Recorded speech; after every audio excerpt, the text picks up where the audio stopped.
करते हैं, अगर आप साबित कर पाए तो हम पुलिस वालों को सजा देंगे। अगर तो किसी ने ज्यादती की ना तो आप देखिएगा उनके साथ मैं क्या करता हूँ। अच्छा बीबी, आप कह रही हैं कि खावन को नामालूम पुलिस एहलकार थाना शहर फरीद ने रास्ता रोक लिया, तलाशी पर कुछ बरामद न हुआ, छोड़ने पर पुलिस एहलकार रकम का मुतालबा करते रहे, ना देने पर मेरे शोहर को नाजायज ऐसी का पर्चा दिया है, मुकदमा। ये किसके साथ दुश्मनी है? करीम जी बदेशा पुलिस दे विच रिया, छोटा थानेदार रहा। हाँ।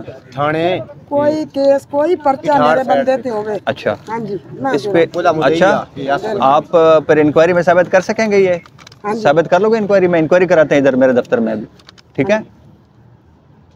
बड़ा झूठा जी पर्चा कल पाया, तो अब इंक्वायरी करेंगे ना इस पे, इंक्वायरी कराओ इसके ऊपर।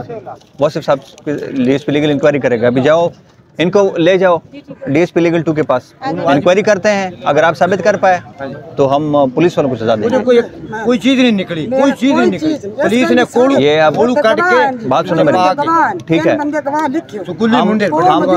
हम तसल्ली करेंगे, अगर वो मुंशियात बेचने वाला हुआ नहीं बेचने, ठीक तो नहीं छोड़ेंगे। हाँ हाँ ठीक है, पर ठीक है 22 साल हो गए। ये आप साबित करें ना, अभी इधर इंक्वायरी करते हैं अभी, अल्लाह खैर करेगा। अगर तो किसी ने ज्यादती की ना तो आप देखिएगा उनके साथ मैं क्या करता हूँ। मेरे अल्लाह लोग बच्चे ऐसा ही है, ऐसा ही, अल्लाह खैर करेगा। फिर आपको अंदाजा नहीं है कि उनके खिलाफ हम क्या करेंगे। बस आप जाए ना, इंक्वायरी कराएं इधर मेरे दफ्तर में, लेके जाए उनको।